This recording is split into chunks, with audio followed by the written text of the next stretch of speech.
Neurofinanzas por César Hernández. Inteligencia emocional y financiera.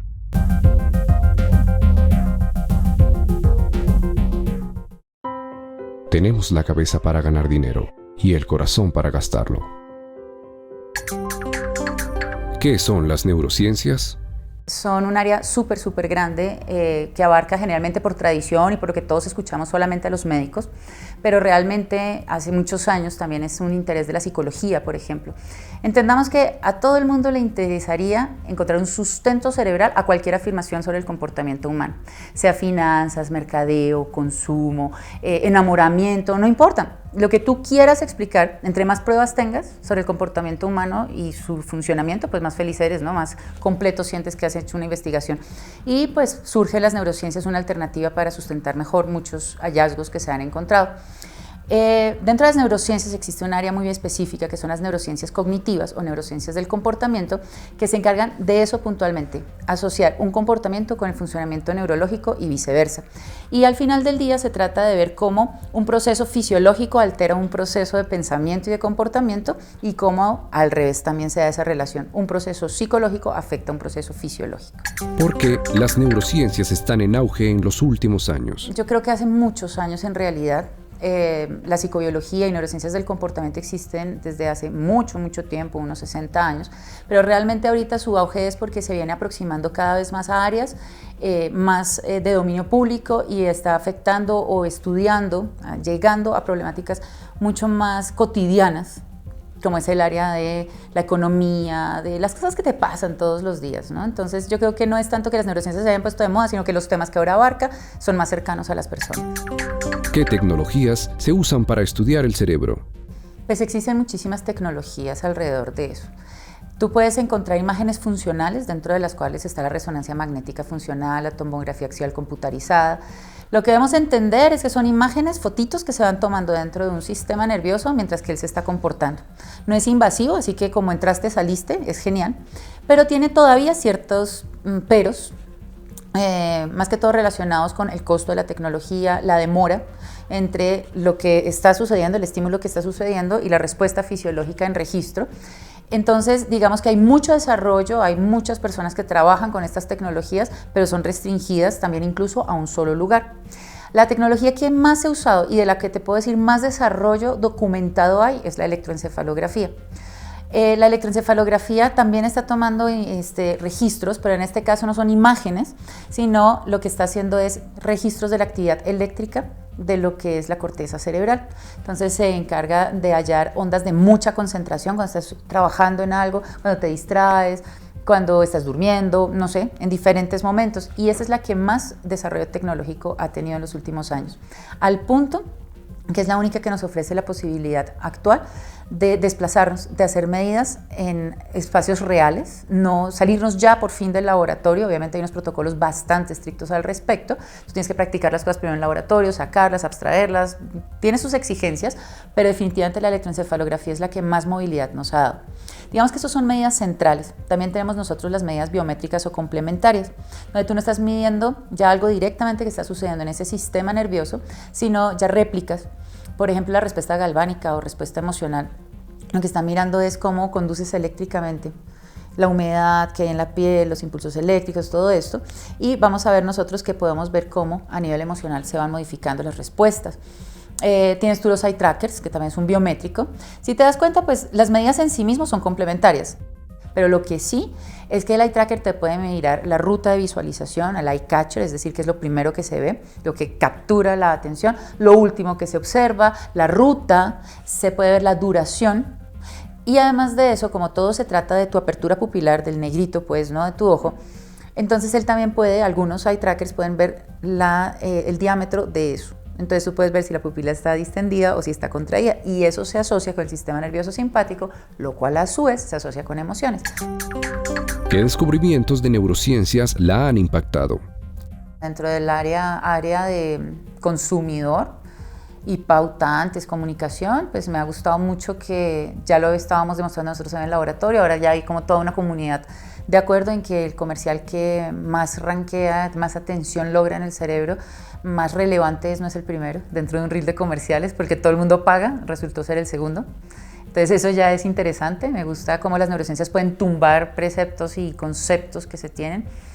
Un estudio que hice que me encanta también es ver cómo puedes explicar los programas de fidelización a través de las neurociencias y cómo hay juegos, videojuegos que pueden estar fundamentados en eso. Hay un análisis muy bello que hicimos sobre Candy Crush en el cual se descubre cómo realmente es un programa de fidelización perfecto.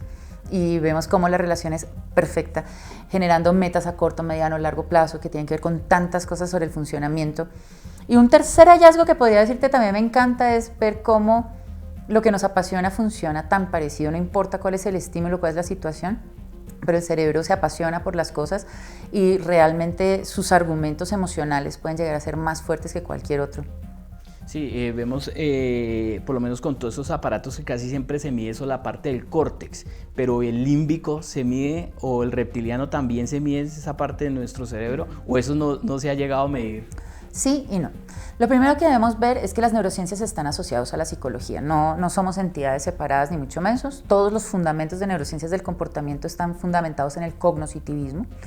El cognoscitivismo estudia la relación entre un estímulo y una respuesta. Hay un proceso que le acompaña al estímulo y la respuesta y es el que el cognoscitivismo quiere estudiar. Entonces tienes un estímulo, tienes un proceso cerebral y tienes una respuesta. Tienes una serie de pensamientos, todo lo que tú quieras en esa relación. Los tres cerebros es una teoría vieja de más o menos el 59 de MacLean que claramente quedó demostrada no es cierta en términos anatómicos, ¿listo? Ni morfológicos. No es que una persona de verdad tenga tres cerebros, un reptil, un emocional y un lógico. Por lo tanto, no me puedes preguntar tampoco si ya los he podido medir. El emocional sí está, el sistema límbico ahí está, ¿sí? El circuito de Pabst, todo lo que tú quieras. Medirlo no es tan fácil a través de electroencefalografía, por eso se utilizan los biométricos como la respuesta galvánica de la piel. Sin embargo, existen algunos reflejos en algunas zonas de la corteza cerebral que me pueden dar mayor registro de magnitud emocional o no. Sin embargo, en sí mismo, nosotros, por ejemplo, la forma en que se hacen neurociencias del comportamiento también hay que aclararla para que todo esto se responda de una manera satisfactoria. Hubo una corriente que afirmó en algún momento que simplemente tomando registros cerebrales se podía anticipar, explicar y predecir el comportamiento de la gente. Eso no es cierto. Las neurociencias cognitivas no adivinan a la gente, no controlan mentes, no hacen nada. Todavía la magia de la verbalización está ahí. Si no hablamos con las personas, esto no va a funcionar. Las neurociencias te dicen por dónde es la cosa y cuánto importa algo, pero no te puede dar todo el cuadro completo. Entonces, algo que hay que desmitificar es que el neuromarketing, la neuroeconomía y en general las neurociencias del comportamiento son algo oscuro, que quieren manipular el cerebro. Siempre hago un llamado a la paz en ese sentido y es, yo creo que hemos estado expresándonos mal, se ha utilizado más los términos y quisiera que pensaran quién se va a poner a manipular uno por uno el cerebro de los consumidores. Hombre, harías algo mucho más práctico, ¿vale? Manipularías el cerebro de alguien estratégico y ya.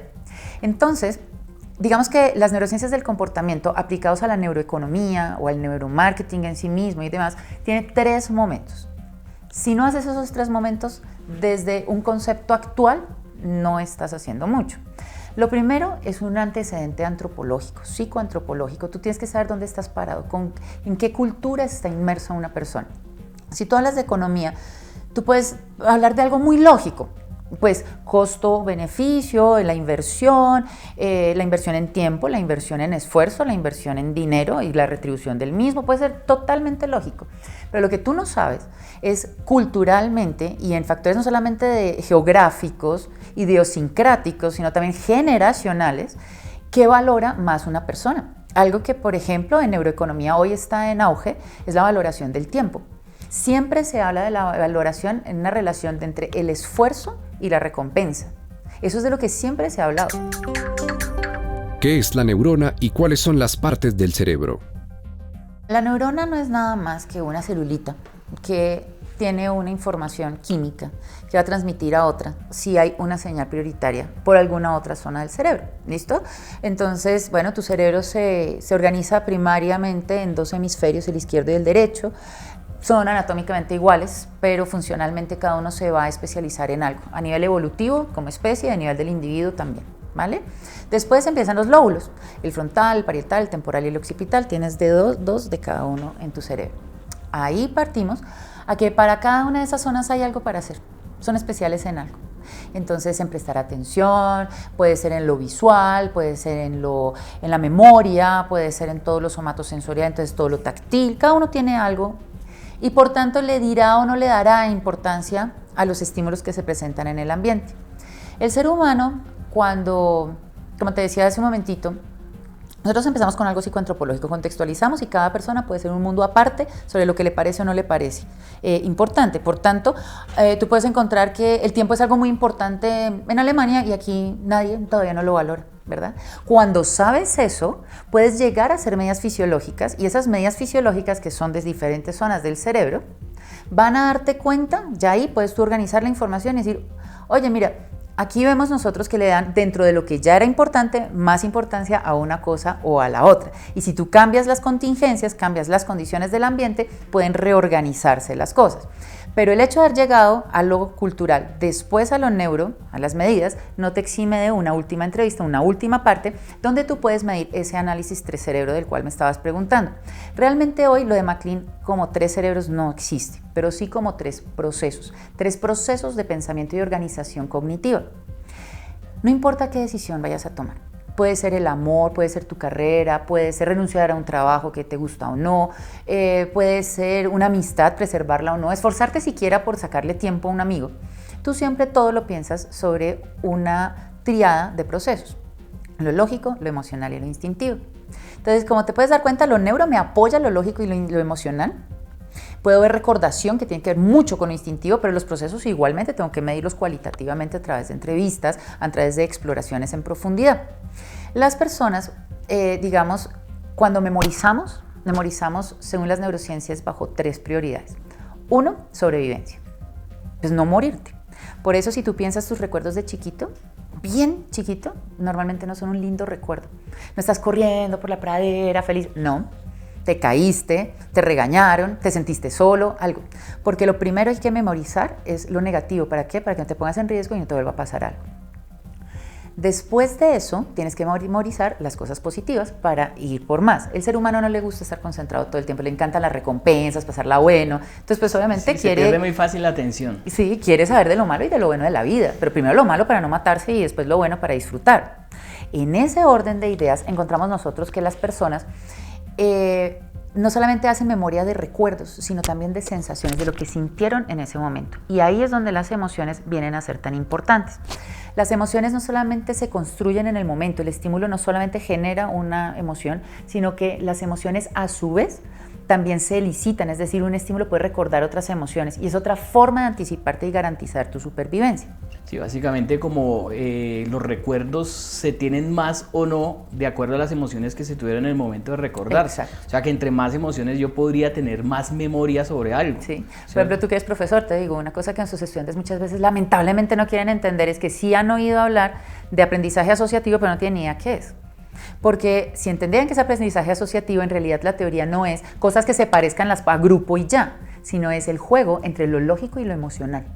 Entonces es, por ejemplo, es mucho más fácil aprenderte una serie de 10 ítems si los asocias con humor, contigo, momentos, sí, amigos, cuento, lo que sea, pero que a ti te llegue emocionalmente. De resto es mucho más difícil. Por eso ahí hay que buscar, porque muchos estudiantes, por ejemplo, bueno, hablo de mi área de psicología, confunden algo que se llama condicionamiento clásico y operante. Pues es que no más, eso aprendizaje uno o el otro, solamente me da 2 opciones, eso no es asociación, por el contrario es disociación, porque yo no logro diferenciarlos claramente, entonces es bien complejo, ¿no?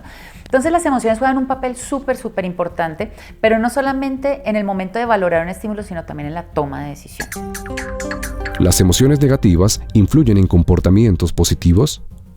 Lo mío es un llamado al orden en ese sentido. Las neurociencias tienen las pruebas claras. Tú no tienes 6 emociones básicas porque seas muy desafortunado y 3 sean buenas y 3 sean malas, ¿vale? Este auge de que todos somos felices y que todos somos personas positivos y que todos estamos solamente en pro de lo bueno, pues no. No es tan sencillo. Claro que nos gusta la recompensa, nos gusta sentirnos agradados, pero hay un principio sencillo y simple. Entre más agradado te sientes, menos listo estás para actuar, más estás entrando en una zona de confort. Las emociones negativas, por ejemplo, el vivir consecuencias negativas por una mala decisión te vuelve un estratega. Piensa en los momentos de tu vida y te vas a dar cuenta que tú has aprendido más de los malos momentos que de los buenos momentos. ¿Y por qué uno no puede aprender uno de los malos momentos de los demás? Porque finalmente uno sabe las malas historias, pero nunca las aprende. Usted sabe que ese negocio es malo, ¿por qué se mete? Y le dicen a uno, oiga, ese negocio definitivamente es malo, pero hasta que usted no se mete ahí y vive o adquiere esa experiencia, no lo va a entender, porque se lo pueden decir todo el mundo, pero usted no, esa experiencia negativa no sirve o no la aprendemos de los demás. ¿Por qué no hacemos eso? Depende del previo contexto de miedo que hay. Por ejemplo, si tú te das cuenta hoy, hay un momento coyuntural en lo que son las ventas multinivel. Unos las aman y otros las odian, parece un evangelio, ¿no? Unos que creen y otros que no creen. Y te puedes dar cuenta que el discurso confirmatorio de ser algo negativo hace que las personas no cedan y ni siquiera puedan permitir que se hable sobre el tema. Y son muy sensibles a malas experiencias de los demás. Digamos que el aprendizaje tercerizado es algo que siempre ha existido y es parte de la adaptación del ser humano. Yo en principio sí estoy pendiente de si tú metes la mano en ese enchufe, ¿qué te va a pasar? Y no soy tan tonta después de ver tu sufrimiento de ir a meterlo yo también, ¿no? Eso ahorra energía de la especie, eso hace que menos seres se pierdan en un proceso. Uno podría decir que eso es así, pero no falta el que llega y dice, no, venga a ver si realmente, y de niños sucede mucho, no meta la mano, ve al otro sufriendo, ¿qué fue lo que pasó? Oigan, mire, como en nuestro país ha sucedido cuando hubo la época de bombas, que decían, no, pues que hay una bomba y todo el mundo va a mirar dónde fue. Digo, en vez de salir corriendo a explotar otra, la gente va a mirar qué es. Y eso consiste exactamente en que entre más información, como te decía, cuando es confirmatorio, yo te hago preguntas para confirmar que, por ejemplo, el multinivel es malo. Y salgo coronando el argumento. Digo, es malo, mira, ahí está. Y creo estar teniendo un aprendizaje tercerizado. Pero en realidad, entre menos sé, más cuestiono tus respuestas. Porque yo no puedo oír tu emoción, ¿ok? Sí existen unas emociones, unas neuronas espejo, pero recuerda que las neuronas espejo no son más que comunicaciones para entender el tono en el cual tú estás y anticipar tu comportamiento y entender la intención de tus palabras, pero no va para más. Yo no puedo vivir tu emoción exactamente como una réplica, o sea que si te duele a mí también me duela, es imposible hacerlo. Entonces, entre menos información tenga y mi pregunta de verdad sea honesta y yo no entiendo, menos voy a creer inconscientemente. Uno, yo no sé qué tanto sabes tú de negocio. Si te das cuenta, una de las principales razones por las cuales, a pesar de que te metiste, yo también me meto, y los dos vivimos la mala experiencia, es que yo no creo en que tú hayas tenido la receta correcta, en que de pronto yo sé más que tú. Eso es encantador. Que tú sí puedes ganar. Yo no gané, pero tú sí puedes ganar. Yo sí fui a clase, yo sí tengo el truco, a mí sí me dieron el... ¿sí? ¿Podríamos hablar de eso como ilusiones cognitivas? Que uno puede creer que va a ganar sí. porque sencillamente usted lo cree, porque sucede en los mercados financieros. Usted compró una acción y por eso lo he dicho, de que usted crea que va a subir, eso va a pasar. Las confabulaciones son historias que se crean en el cerebro y que para peores, a pesar de ser inventadas, el ser humano cree que son ciertas. ¿Listo? Así que tú puedes ponerle un polígrafo a la persona y a juro te lo dice y a juro parece que es verdad. Ay, verdad. Porque nosotros además de eso tomamos las realidades de otros como realidades propias. Tú me cuentas una historia y cuando yo la duplique y la analice en mi cerebro, yo la tomo como si sí, todos estábamos allá, yo también estaba ahí, ¿sí? Entonces ahí incluso hay inducción de recuerdos que se hacen en unos experimentos bellísimos. Con niños se les dicen cosas que no pasaron y después tú ves que cuando son más grandes lo cuentan y se activan fisiológicamente como con dolor y todo. Sí, cuentos de niño que se perdió en centro comercial, nunca pasó. Sí. Sí, y el niño yo me perdí. Pero lo interesante de eso es que nosotros hacemos esas confabulaciones con toda la inocencia y podemos creer realmente que poseemos una información adicional, que hay algo que el otro no ha visto, ¿sí? Entonces, una razón puede ser, ¿por qué me meto en un negocio a pesar de tu mala experiencia? Uno, es que yo no creo que a mí me va a pasar lo que te pasó. Dos, que es otro momento. Pero si te das cuenta, otro momento, otro contexto, otro el negociante, voy a buscar excusas, pero esas excusas para meterme en el negocio tienen que ver directamente con la falta de información. A menor información y menos creíble, más cuestiono, más puedo meterme. Pero también tenías que tener en cuenta en qué se fija una persona y qué valora dependiendo de su historia de aprendizaje. El colombiano aprecia mucho la plata, pero la asocia mucho con el esfuerzo. Con el esfuerzo durísimo. De hecho, hay frases que van aquí adentro de nuestras vidas desde la infancia. usted sabe lo que es ganarse la plata no crece en los árboles.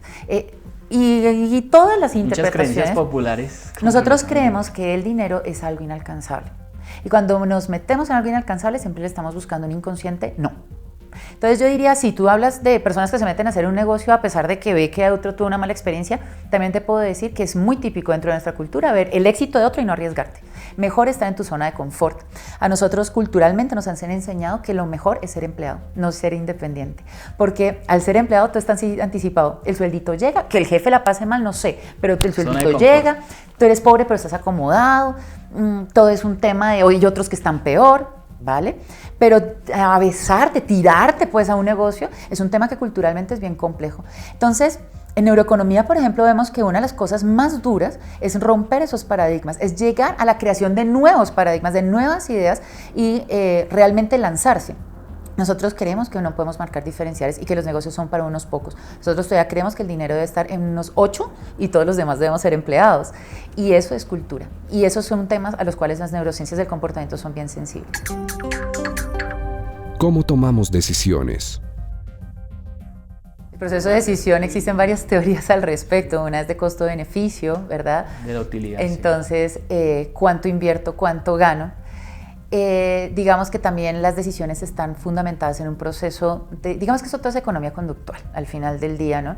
Tiene que ver también con el tema de, como te decía hace un ratito, la inversión del tiempo, los riesgos, seguro mató a confianza, entonces es como el lanzarse sobre el costo y el beneficio. Sin embargo, los estudios sí, nos dejan todos locos porque decimos, oye, pero las decisiones son racionales, al fin, si no son racionales. O emocionales.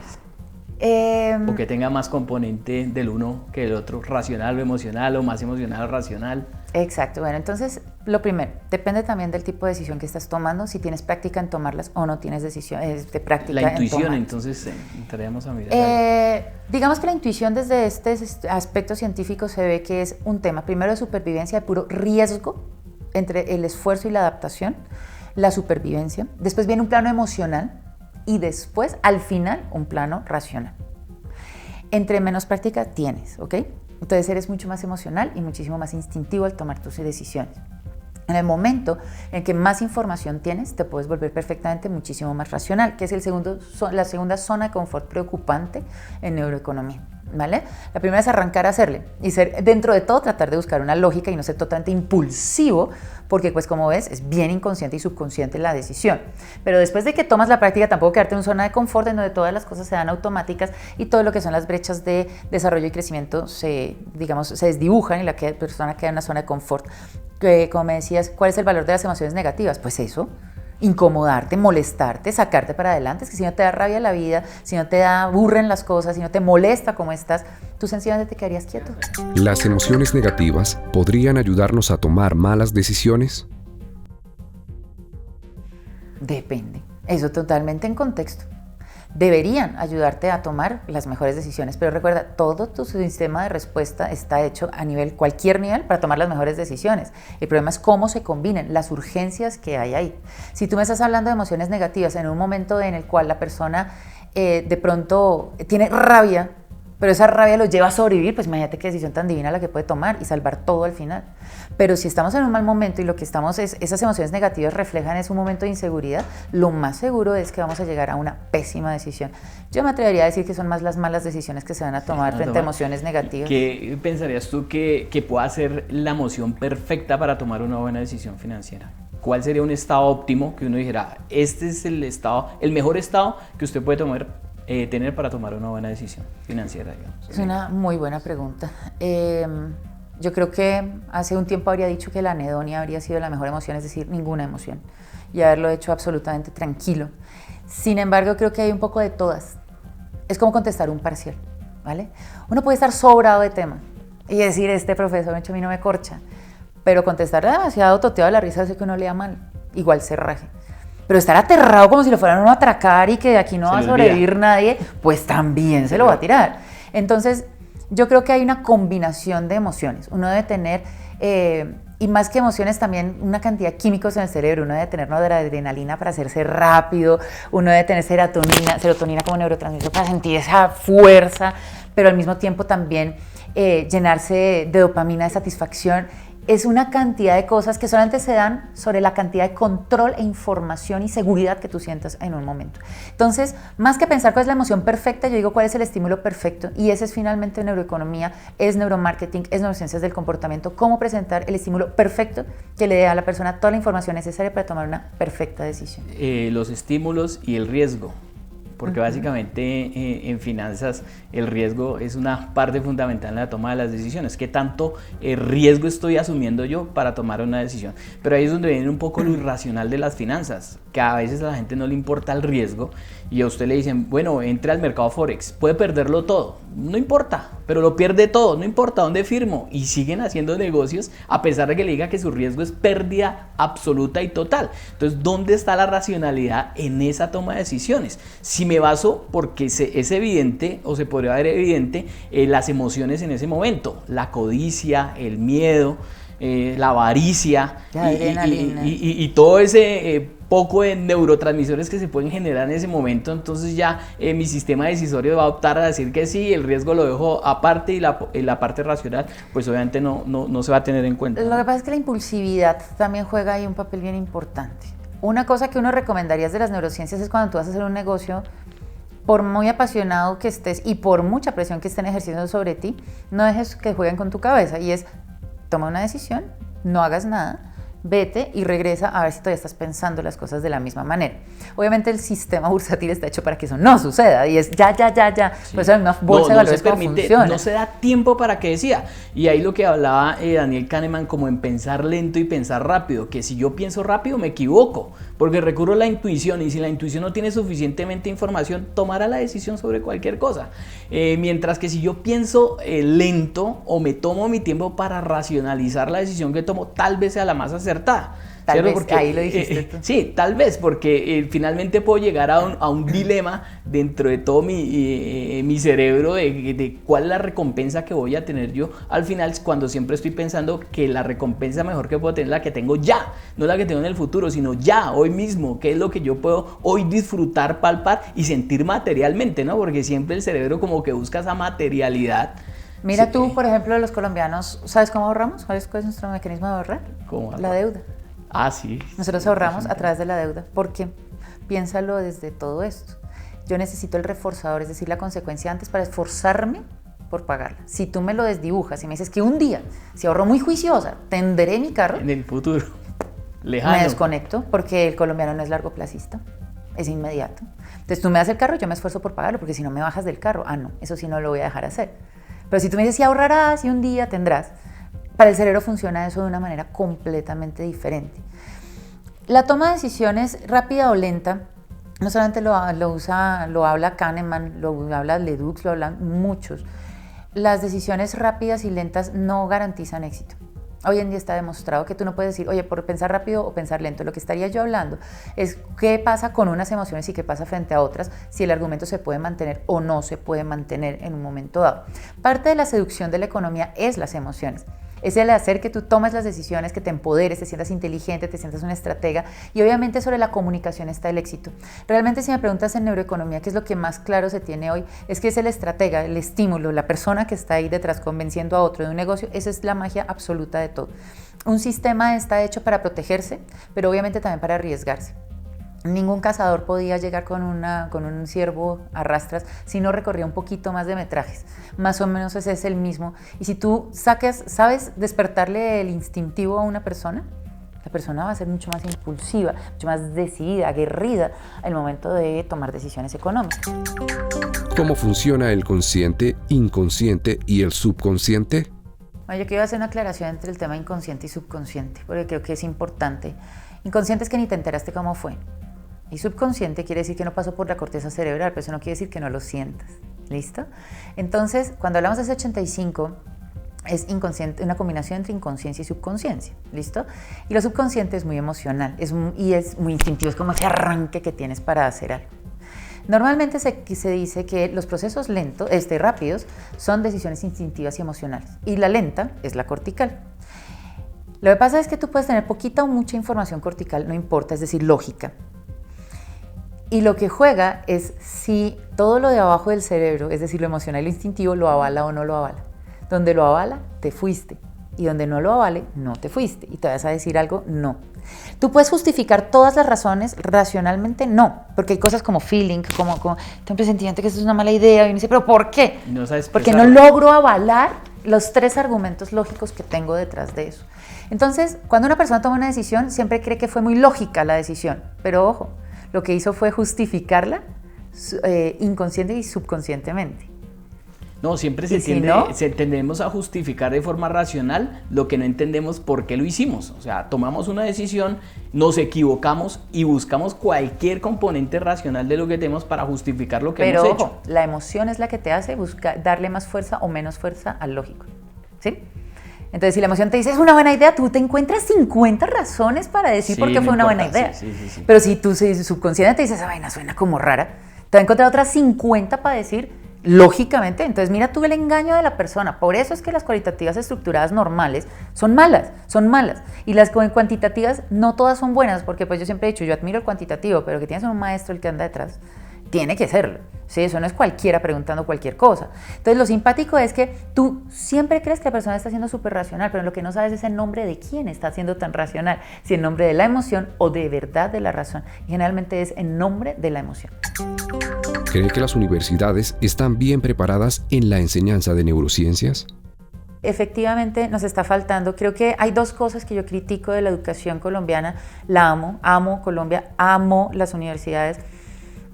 Formado parte de 17 años de una como pues pregrado más todo lo que he trabajado.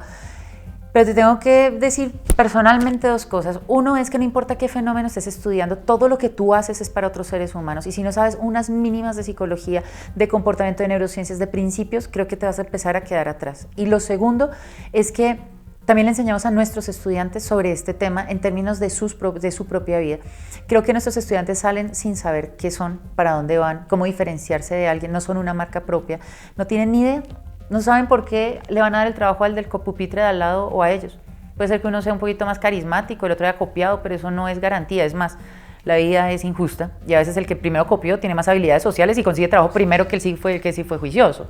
Entonces, a mí me parece que a nuestros estudiantes también tenemos que enseñarles un poco sobre el tema del ser adulto, ¿no? El regular las emociones, el saber cómo priorizar, el saber que sí asusta, el saber que sí hay miedo, el saber las cosas más normales de las que absolutamente nadie habla nunca, ¿no? Y es que ellos puedan también manejar sus emociones a través de su vida profesional. Claro, un psicólogo argentino, no recuerdo en ese momento el nombre, decía que el próximo paso de la evolución humana es regular nuestras emociones. ¿Sí? Entonces, ¿qué nosotros le podríamos decir a los estudiantes? ¿Cómo puede hacer uno eso? ¿Cómo yo hago para regular mis emociones? Bueno, es malo estar de mal genio, entonces yo como en un estado de mal genio puedo regular o ¿qué puedo decir yo? Yo creo que lo primero que debe saber cada uno de nuestros estudiantes es que todas las emociones que sientan son válidas. No hay ninguna emoción que sea mala. Tienes el derecho de vivir cada una de tus emociones por la razón que tú quieras. Lo que debes saber es qué vas a hacer con eso, ¿vale? Tú no puedes convertirlo en una imposición, tú no puedes marcar un diferencial en el ambiente simplemente porque estás bravo, estás asqueado, estás sorprendido, no sé.